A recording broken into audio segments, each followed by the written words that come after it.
Boa noite, senhoras, boa noite, senhores. TV Guará, terça-feira, Avesso. Hoje o candidato a ser entrevistado deveria ser o candidato Edinho Lobão, mas infelizmente ele não compareceu e a assessoria apenas disse que ele não viria. Lamentável.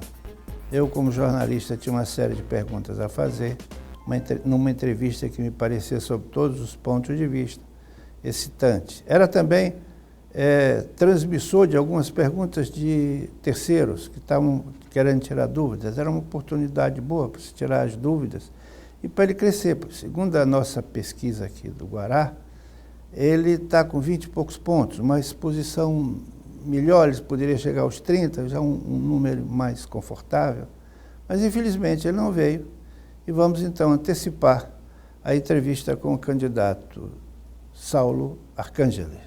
Boa noite, candidato. Boa noite, Américo. Boa noite aos telespectadores do Avesso. Gratificação de estar aqui. Candidato, por ocasião do debate, o senhor usou 2 vezes uma expressão, em razão da qual a primeira vez que usou foi feito um pedido de resposta e o senhor defendeu. A expressão foi estelionato eleitoral, usado como classificando aquela, não sei nem, não foi inauguração, não sei o que foi, aquele acontecimento em Bacabeira, lançando o que viria a ser a usina Premium. O senhor usou essa expressão. Por quê? Porque o estelionato é promessa, é enganação, né, que uma pessoa faz para, inclusive, enganando a outra pessoa, né? Então, aquela atividade que foi feita com a presidente Dilma, né, e com o Lobão, né, com o Lula, todo o grupo Sarney, né, foi uma atividade para afirmar que sairia a refinaria Premium, né? Então, os trabalhadores, a juventude do Maranhão foi enganada, né? Por isso que eu coloquei que foi um estelionato eleitoral, porque foi no tempo da eleição, né? E serviu muito bem, inclusive, para que a governadora fosse reeleita, né? Por isso que eu reafirmei ao candidato Edinho Lobão, que ficou muito zangado, né? Mas eu afirmei o correto, né? Como o Grupo Sarney fez também na indústria de confecções de Rosário, né? Só que a foto naquele momento era com Fernando Henrique Cardoso, né? Porque o Grupo Sarney, para se manter no poder, né, sempre está próximo, né, de presidenciáveis que têm condições de ser eleito, né? Então, eu reafirmo, continuo reafirmando que foi um estelionato eleitoral do Grupo Sarney, porque enganou vários jovens, inclusive, suas famílias tiveram que pagar vários custos, já esperando, né, a refinaria que geraria vários empregos, né? E também teve uma especulação imobiliária em Bacabeira, né, por causa da refinaria, uma especulação imobiliária. Os preços de terra subiram, expulsaram comunidades, né? Então, realmente foi um estelionato eleitoral praticado pelo grupo. Como é que o senhor está avaliando, candidato, o presente da política maranhense? Como é que o senhor está avaliando? Eu vejo com muita preocupação, né? Nós temos hoje o Grupo Sarney combalido, né? Um Grupo Sarney que já aposentou o ex-senador, o senador José Sarney, a atual governadora Rosiana Sarney, e está com dificuldade de eleger o seu filho, o Sarney Filho. Então, um grupo combalido, né, e com uma candidatura, né, do Edinho Lobão, uma candidatura com muitas dificuldades no processo, uma candidatura que foi tirada de uma carta muito difícil para o grupo, né, diante da renúncia do Luiz Fernando, né, colocar a candidatura do Edinho Lobão, mas que está com muitas dificuldades, né, pelo perfil do próprio candidato, né, e às vezes demonstra muito falta de confiança do próprio grupo na candidatura do Edinho Lobão, né. E nós temos a candidatura do Flávio Dino, né, que para nós não será uma mudança, né, porque a gente precisa mudar de vez todo o processo no estado do Maranhão. O que seria essa mudança, candidato? Nós temos que mudar esse modelo de desenvolvimento do nosso estado, né? Nosso estado hoje é um estado que poderia ser, é um estado rico, né? Rico, que nós temos inclusive, várias condições de desenvolver o nosso estado do Maranhão. Nós temos gás, nós temos terras abundantes que poderia estar sendo usado para produção, né? Mas a posição do Flávio, infelizmente, nesse processo, né, é se aliar com uma parte dessa oligarquia que foi responsável por criar essas condições difíceis no estado do Maranhão, ser um dos piores, ter os piores indicadores sociais do nosso estado. Mas, candidato, vamos ver o seguinte, se a gente olhar o panorama político do Maranhão nos últimos anos, não quero nem precisar da quantidade de anos, mas se nós formos dar uma olhada nisso, acho que apenas 5% dos políticos maranhenses não tiveram um dia ou dois humanos junto a isso que o senhor está chamando de oligarquia. Quer dizer, era uma questão até de sobrevivência política, porque ou ficava ou era trucidado. Alguns heróis se mantiveram distantes, mas esse time heróico é pequeno, é 5%, 3%, 4%. Talvez isso não tenha obrigado a esses que hoje estão com o doutor Flávio a terem participado lá de um tempo? Não, obrigado porque querem, né? Não estão preocupados com o desenvolvimento do Estado. Vamos trocar o tempo, né? Obrigado. Não estão preocupados com o desenvolvimento do Estado, não estão preocupados com a situação do trabalhador maranhense, que é uma situação muito difícil, né? Nós temos hoje mais de 1,5 milhão de trabalhadores fora do Estado do Maranhão por falta de condições de trabalho, né? Nós temos no campo uma expulsão de vários trabalhadores do campo, inclusive vindo para a capital, né? Expulsão de trabalhadores, de quilombolas, indígenas, principalmente por esse projeto, né, de agronegócio da soja, que é um projeto da exportação de ferro, de exportação de alumínio, que não trazem benefício para os trabalhadores do Estado, né? Então, você acha... conclui, desculpe. Então, essa vinda de várias pessoas, né, é muito... O barco parece que está afundando, né, e o Flávio Dino quer chamar todo mundo para o barco dele. Isso é muito preocupante. Aqui a gente não tem uma bola de cristal, por exemplo, se o Flávio Dino for eleito, né, do que vai acontecer. Ele tem falado, né, que quer o apoio de todos, mas vai governar, ele que vai definir tudo. Nós não concordamos com isso. Você é eleito com um programa, você tem suas opções antes de ser eleito, inclusive recursos eleitorais, né, a transferência aí de empresas, de dinheiro para a campanha do próprio Flávio Dino, que já vai definir como é que vai ser um governo, né? Então, como a gente tem sempre falado, né, quem paga a banda vai tocar a música, né? E a gente vê com muita dificuldade, né, o Flávio Dino sendo eleito governador, se for eleito governador, né, trazer essas pessoas que são responsáveis, né, por esses 50 anos de atraso do Estado do Maranhão, né, pessoas como o Cutrim, que foi secretário de Segurança do governo Rosiana Sarney, hoje é do PCdoB, né, o Valdir Maranhão, né, que nós sabemos também o que foi a gestão do próprio Valdir Maranhão na Universidade Estadual do Maranhão. A UEMA, né? Então, são pessoas, por exemplo, na educação, na segurança, temos o Everton Rocha, né? Toda vez que a gente passa naquele Costa Rodrigues e vê o que foi gasto pelo secretário do Everton Rocha, né? Milhões, né? E o Costa Rodrigues nunca, que era um espaço importante de lazer para os jovens, né? Para a população, né? A gente vai para Caxias, né, onde o Coutinho, que é o principal patrocinador da candidatura do Flávio Dino, as condições das escolas de Caxias, as condições de saúde. Então, são opções que a gente não acredita, né? Mas essas condições precárias das escolas de Caxias não é um privilégio, entre aspas, de Caxias. Parece que o Estado todo, o Estado todo está dessa forma, né?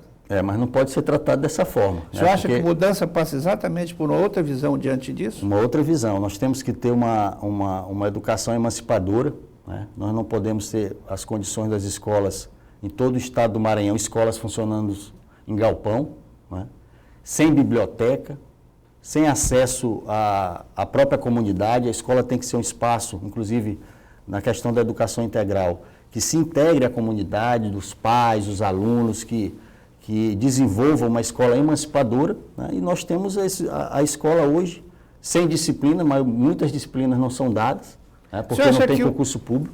O senhor acha que essa educação é ditada pelos moldes capitalistas, essa educação curricular quadradinha, matemática, português, perere, parará, o senhor acha que deveria isso dar uma guinada de 180 graus para preparar um cidadão, não só sabedor do que é sujeito, predicado, adjunto, mas um sabedor dos seus direitos, uma outra visão de educação, seria isso? Com certeza, era uma visão dessa educação emancipadora, né? Que a gente não tenha só aquelas disciplinas, aquelas aulas, né? Por isso que é importante na educação integral, né? Além da questão do lazer, se discutir os problemas sociais, colocar o estudante, a escola, como uma forma de você fazer vários debates, né? Para transformar realmente a realidade pós a escola para aquele aluno. Então, tem que ser um processo totalmente dinâmico, onde a gente possa, primeiro, ter condições dignas, né? Nossas escolas não dão condições dignas. Nossos professores são maltratados, né? A gente vê aqui que acabou a greve dos professores municipais, né? Os professores municipais não tiveram o aumento que queriam, foi um aumento pequeno, e responsabilidade da administração do Edivaldo Holanda Júnior, que também faz parte do grupo do Flávio Dino. Nossos professores resistiram, né? E foi uma vitória, porque alcançaram, inclusive, comissões para fiscalizar as reformas das escolas, que não acontecem. Os professores não conseguem dar sua aula nas escolas de São Luís, isso é no estado do Maranhão como um todo, discutir seu estatuto. Então, foi uma greve vitoriosa, um enfrentamento com o governo, né? Então, precisamos ter realmente uma educação diferente do que essa educação que está aí. Que isso não seria valoriza. Mudança no setor de educação? Isso seria uma mudança fundamental. E investir. Por isso que a gente propõe os 10% do PIB, né, para a educação pública, né? Não podemos investir na iniciativa privada. Infelizmente... Você é contra a privatização da educação? Sou contra.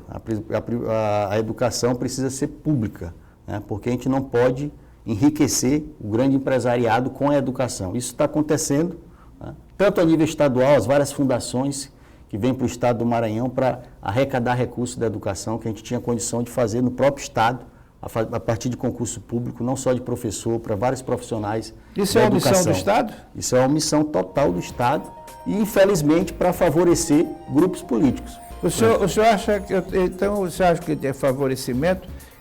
Eu vou trocar a pergunta. O senhor acha que é omissão ou conveniência ou conivência? O senhor responde no próximo bloco.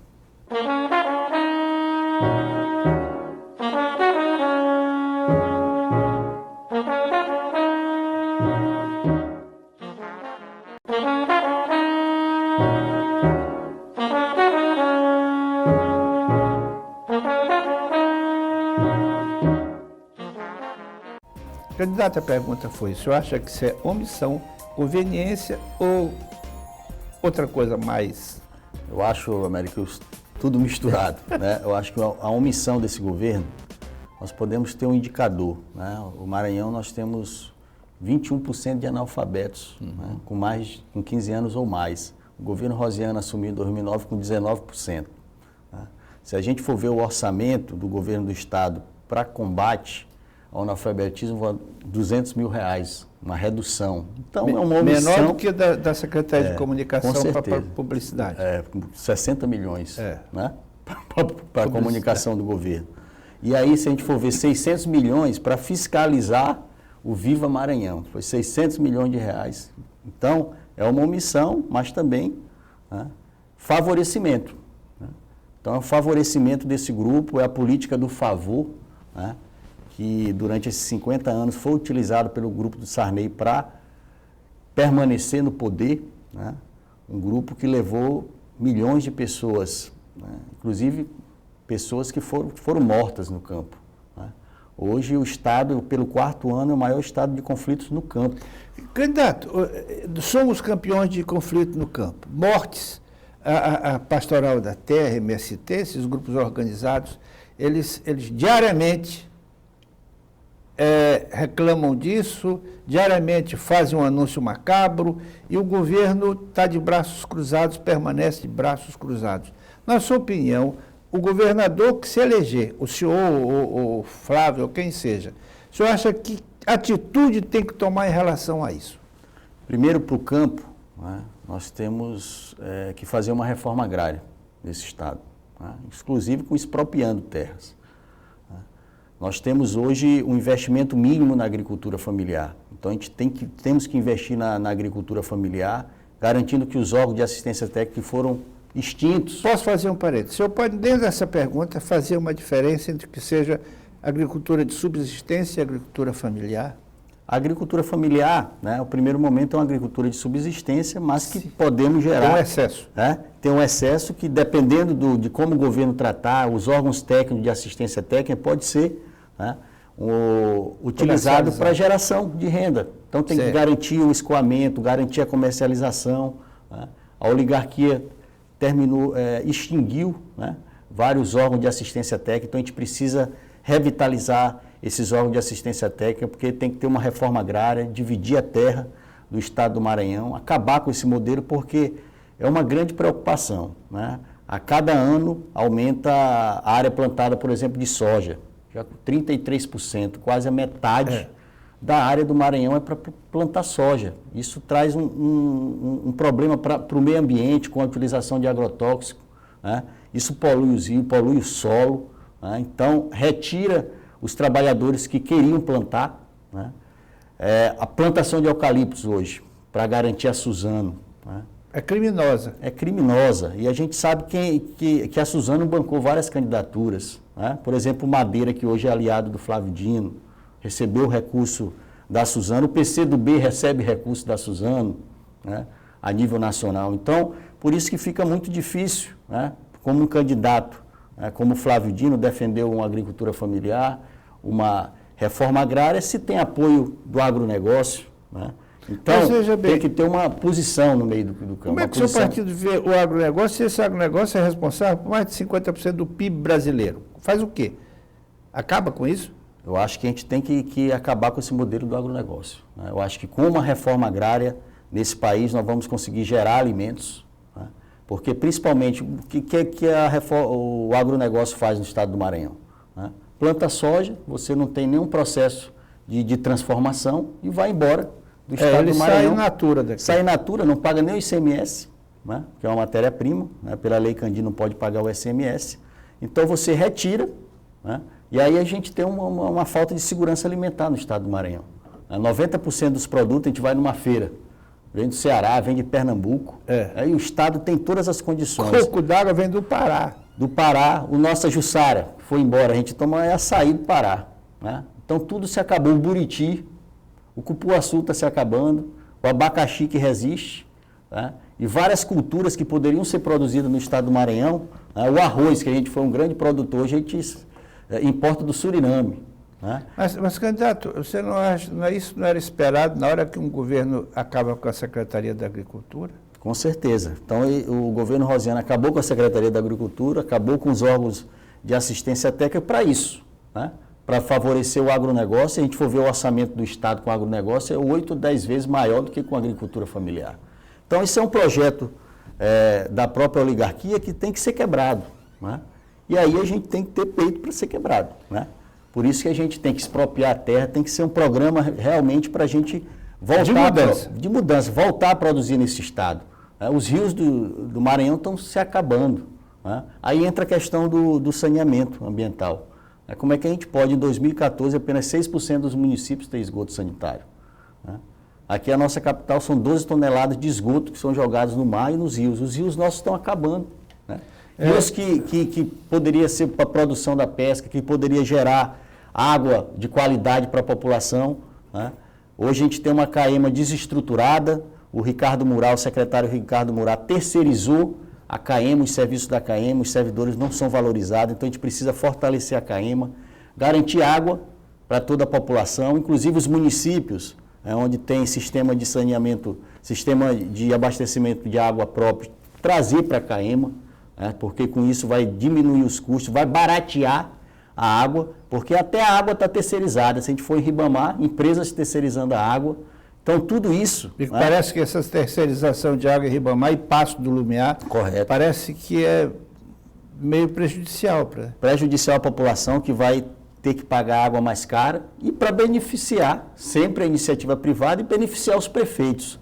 Então, infelizmente, no Maranhão, você tem que mudar todo esse processo. Por isso que a gente defende que temos que estatizar, inclusive reestatizar a SEMAR, né? A SEMAR foi entregue pela oligarquia por R$1, né? Uma empresa importante, uma empresa que poderia gerar riqueza para o estado do Maranhão, hoje é uma empresa privada, né? que beneficia principalmente os grandes empresas do estado do Maranhão. Se você vai para o interior, a dificuldade do trabalhador e da população ter acesso à SEMAR, porque fecha meio-dia, né? Porque não tem responsabilidade com os trabalhadores. Então, a gente precisa ter também, por isso que faz parte da nossa proposta a reestatização da SEMAR. Como foi feito com o BEM. O BEM foi um escândalo público do governo Rosiana Sarney. Eu fui funcionário do BEM. Que quase voou junto na venda. Foi gasto quase mais de 300 milhões para sanear o BEM. Até hoje a gente paga a dívida do BEM, foi vendido por 70 milhões. Então tem coisa nesse estado que a gente parece que não acredita. Candidato, pela sua visão, não tem nada de positivo no estado do Maranhão, a não ser o povo? Não, o estado do Maranhão tem um povo trabalhador, o povo honesto. Não, fala administrativamente, não tem nada de positivo? Não, no estado do Maranhão, infelizmente, você tem que ter uma mudança de forma geral. Por isso que a gente vai governar com os conselhos populares. Essa é uma forma de você tirar os recursos da mão dessa minoria aí que tem a nossa riqueza do estado do Maranhão. Uma minoria, né, que controla a nossa riqueza, e os trabalhadores que geram essa riqueza são sempre explorados, não é dividida a riqueza entre os trabalhadores. Por isso que a gente tem uma proposta de governo por conselhos populares, né, onde o trabalhador, o usuário, inclusive eu fui no debate na Câmara Municipal recente, né, o próprio vereador Matos colocou, então você quer acabar com o Legislativo? Não, o Legislativo vai ter aquele seu papel de fiscalizar, né, mas quem que tem que definir... Mas o senhor está sendo generoso quando usa o verbo fiscalizar. Mas esse é o papel, né? Infelizmente não é cumprido pela maioria das casas legislativas.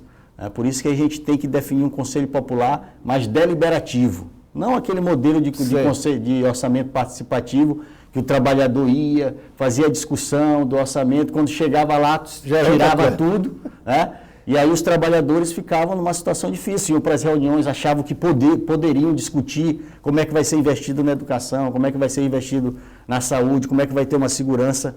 Então eles pensavam que os trabalhadores que iam definir, porque somos a maioria. Né? Por isso que o programa do PSTU é o governo com os conselhos populares, conselhos deliberativos que vão definir o orçamento, vão definir inclusive os secretários executivos que vão cuidar de cada área no nosso governo. Né? Isso acaba tendo os interesses, né? São muito fortes e a gente, com certeza, vamos combater, porque a gente precisa ter realmente uma mudança nesse estado do Maranhão, parar de governar para os ricos desse estado, né? Vamos governar para a maioria dos trabalhadores que sofre diariamente com todas as condições de sobrevivência, um estado, infelizmente, que vive quase 60% da população com Bolsa Família, né?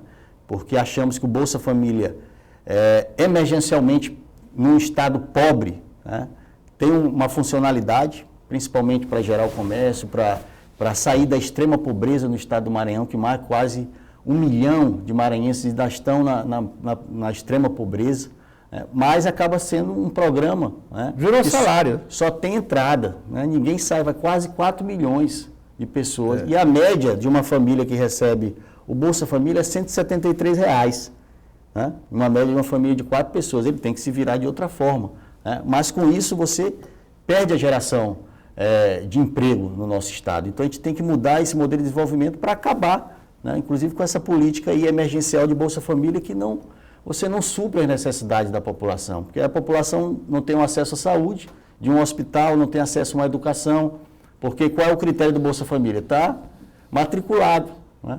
Mas não se discute a qualidade da educação com Bolsa Família. Então, isso tem que mudar esse modelo também. Candidato, o senhor falou agora também de saúde. Qual é a sua visão do quadro atual de saúde e quais são as suas pretensões caso eleito? Primeiro, nós perdemos o Estado foi o que mais perdeu leitos hospitalares do SUS do país, né? Foram mais de 1.200 leitos fechados nesse último período, né? Por isso que a gente diz, não adianta você fazer hospitais, né? Muitas vezes hospitais por interesses políticos, como está acontecendo hoje, né? Que tem que inaugurar os 72 hospitais a toque de caixa até o dia 5 de outubro. Né? Mas tem um hospital que inaugura hoje e fecha amanhã. Não tem estrutura nenhuma se você for fazer uma visita, não tem concursados, né? São empresas, né? E às vezes empresas hoje que os próprios servidores estão fazendo campanha eleitoral, né? para os candidatos da oligarquia. Então, a gente precisa de hospitais, hospitais regionais, hospitais de média e alta complexidade, né? E, infelizmente, os hospitais estão sendo criados de 20, de 50 leitos, não resolverá, não tem estrutura adequada para atender a população, não tem concurso público. O Estado há mais de 20 anos não faz um concurso público para médico. É outro estelionato? É um outro estelionato, é uma brincadeira com a população, né, o que é feito com a saúde pública. Então a gente precisa investir, né, um recurso, 10% do PIB também para a saúde, que são áreas importantíssimas, fazer concurso. A questão do saneamento é fundamental, nós temos que garantir água tratada e saneamento básico para a população. Isso afeta demais a saúde. Nós sabemos que crianças até 10 anos, 65% das internações é por falta de saneamento básico. Então, é uma maldade que é feita nesse estado durante esses anos e a gente tem que mudar. E o custo que poderia ser evitado? Com certeza. R$1 investido no saneamento básico, R$4 você tira do investimento da saúde. Né? Candidato, nosso bloco está chegando ao final desse segundo, vamos começar o terceiro daqui a pouco, depois dos comerciais, eu deixo uma pergunta no ar. Vamos conversar agora sobre política. O senhor disse que o grupo Sarney está combalido. Esse grupo desaparecendo, quem o senhor acha que assume a oposição no caso de sua vitória, ou a vitória do Flávio ou do candidato hoje na oposição? O senhor responde no próximo bloco.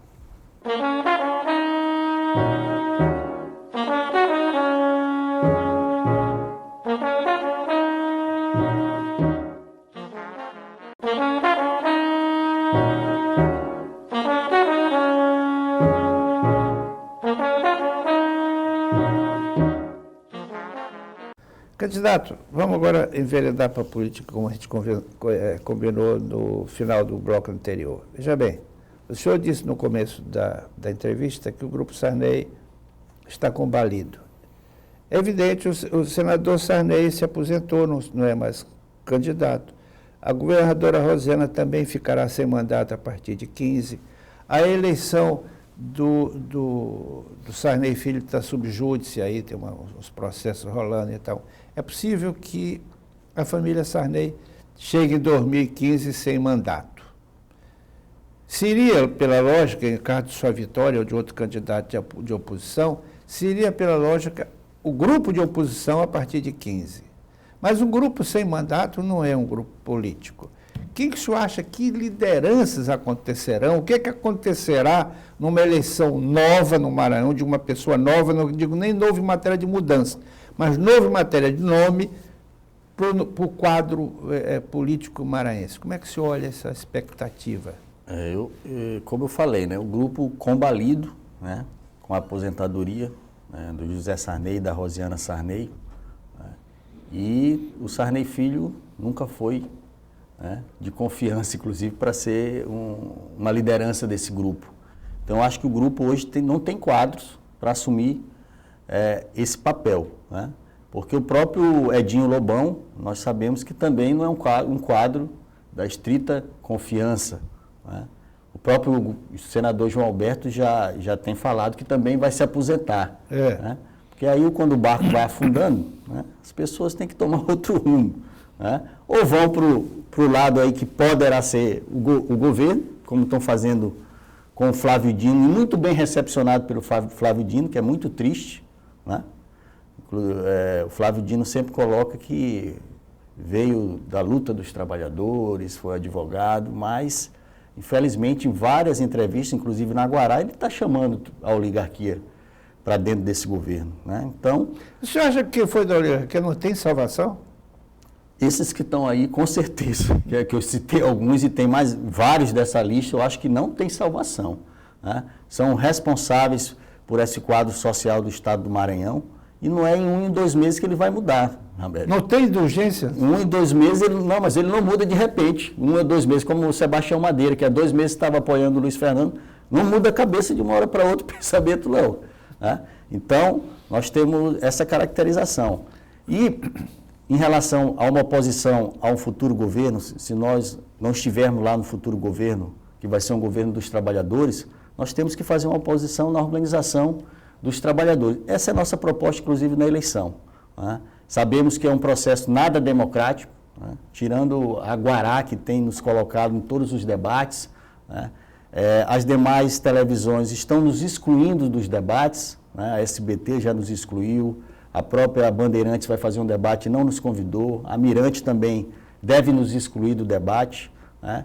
Temos pouco tempo de TV, né? Mas o nosso pouco tempo é para colocar a necessidade da população não confiar, né, nesse processo eleitoral e a necessidade de se organizar cada vez mais, né? Os trabalhadores do Estado do Maranhão, a juventude do Estado do Maranhão, uma juventude hoje que está sendo, inclusive, criminalizada, uma juventude que chega a quase 30% de índice de desemprego no Estado do Maranhão, né? Então, uma juventude que não tem muita esperança, né? Então, por isso que a gente não tem muita ilusão com esse processo eleitoral, principalmente se uma dessas candidaturas vier, então nós vamos ser, né, com certeza, a oposição, mas temos a clareza que os trabalhadores precisam se organizar para mudar esse Estado do Maranhão.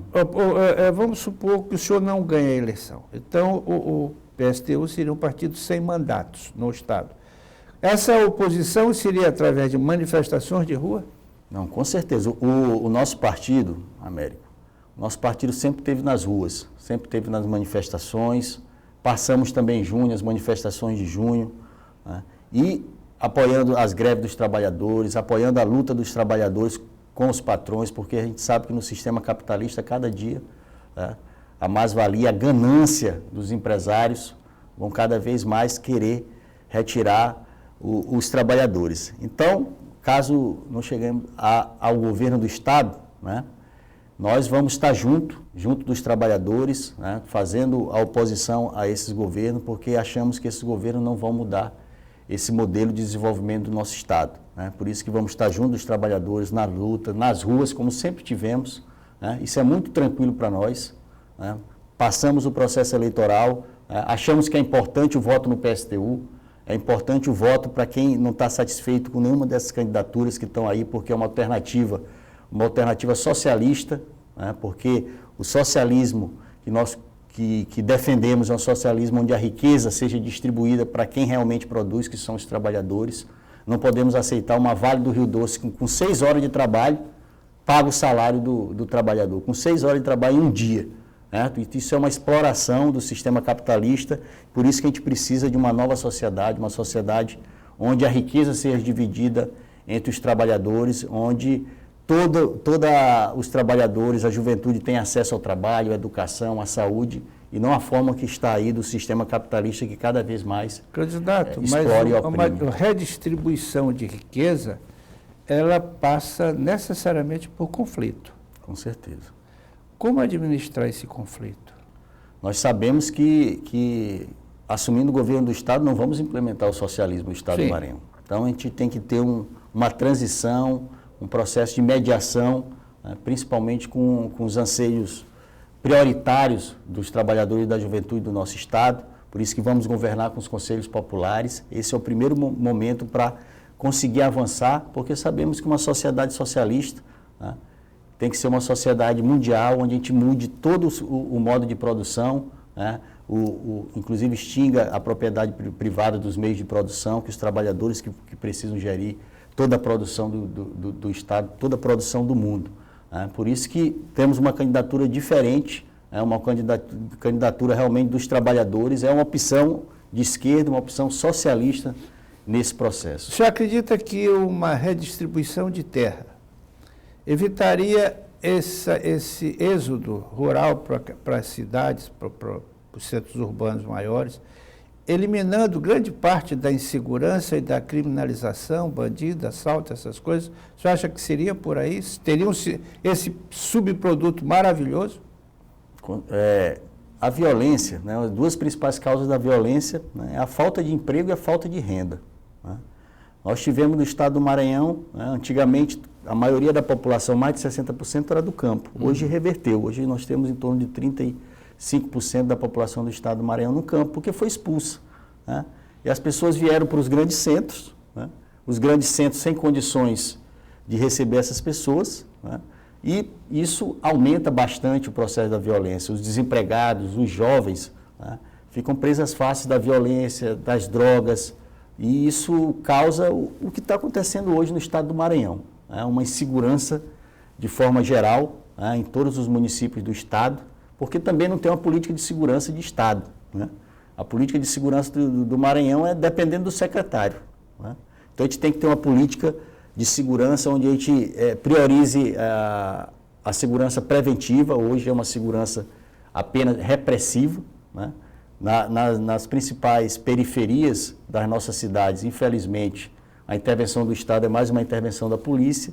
Se a gente for verificar quem está preso hoje no Estado do Maranhão, apenas 10% é de crime contra a vida, né? A maioria é crime contra o patrimônio. São pessoas que não têm condições, que roubam celular, que roubam... E aí entram em Pedrinhas, que vira uma escola do crime, né? Sai de lá sem ressocialização, né? Muitas vezes a própria pessoa da sociedade criticam, né, quando a gente defende os direitos humanos, né? Mas ali é uma escola de crime que a pessoa às vezes faz um crime pequeno, entra em Pedrinhas, quando sai, não se ressocializa e vai... Sai pronto para um crime maior. Então vai reincidir, né? Por isso que a gente defende, né, que se garanta, inclusive nos presídios, o direito aos presos, o direito ao trabalho, né? E também que tem uma segurança pública. Hoje a segurança dá dinheiro para muita gente. Se a gente for lá em Pedrinhas, as empresas aí ligadas ao Grupo Sarney estão todas lá, são terceirizadas. Isso serviços. presta é um péssimo serviço para a segurança. Mas, candidato, o senhor não acha o seguinte, por exemplo, o ex-secretário de Segurança, ele é candidato a deputado federal, quer dizer, faz eu pressupor, como jornalista e como cidadão, de que os últimos meses passados na secretaria já foram pensados mais na própria candidatura do que no sistema de segurança. O senhor não acha que não deveria a escolha ser assim, ou então havia alguma coisa, olha, secretário não pode ser candidato? Não seria mais limpo? É por isso que nós defendemos o Conselho de Segurança. Nesse Conselho Popular de Segurança que vai se definir, quem que vai definir as políticas de segurança, pode não ser nem do nosso partido, né? Então, por isso que não concordamos o fisiologismo que é feito. São dois ex-secretários que são candidatos. Né? O mesmo modelo, né? É o Cutrim, que é do PCdoB, que é aliado do Flávio Dino, e o Aloísio, né? Que é o candidato, inclusive tem uma briga interna grande entre eles, né? Então, mas são modelos de segurança da mesma forma, são modelos privatistas, né? São modelos que não pensam na vida, né? São modelos que utilizam a verba da segurança, que é uma verba alta, né, para dividir, né, porque muitos ganham com o crime, né? Inclusive a própria polícia, se a gente for ver, a própria polícia não tem condições de pegar os grandões do tráfico de droga. Pega o coitado que está na periferia. Só pega a sardinha. Tá? Só pega os coitados que estão na periferia, porque realmente não tem um processo investigatório. Se você vê a quantidade inclusive os delegados fizeram várias manifestações nesse último período, porque a maioria das delegacias do Maranhão não tem delegado. O prefeito que paga o aluguel da delegacia, a delegacia fecha meio-dia. Você não tem um processo investigatório, não tem um concurso para investir nisso, porque não adianta aumentar o efetivo e comprar viatura se você não mudar esse modelo, tá? Você tem que ter um processo investigatório, se a gente for ver os conflitos de terras. Candidato, nosso tempo infelizmente está esgotado. Use esse programa tantas vezes achar conveniente e necessário. É o oferecimento que eu fiz a todos os candidatos. E utilize esse minuto final para suas considerações e se dirigir aos seus eleitores. Por favor. Quero agradecer à TV Guará, ao programa Vez, por expor, inclusive, as nossas ideias, né, para o governo do Estado do Maranhão. Nós somos uma alternativa socialista, uma alternativa de esquerda do Estado do Maranhão, né? Pedimos, inclusive, às pessoas que estão nos ouvindo, você tem uma candidatura que está do lado do trabalhador, que está do lado da juventude, né? Não está do lado dos corruptos desse Estado, não está do lado dos responsáveis por essa situação que vive os trabalhadores e a juventude do nosso Estado. Então a gente pede a reflexão, né? Sabemos que o voto é da consciência de cada um, mas aqui com honestidade nós estamos colocando o nosso programa, o programa do PSTU, um programa para mudar a realidade do nosso Estado, para mudar de vez, né? Não é uma mudança apenas de uma pessoa a outra, porque nosso programa, eu sou o candidato a governador, mas quem vai governar são os trabalhadores desse Estado que sofrem diariamente por falta de condições básicas de sobrevivência e de acesso aos serviços básicos que o governo se omite e que o governo lhe retira a sua utilização. Candidato, muito obrigado pela sua presença, muito obrigado pela sua audiência, boa noite e até outra oportunidade.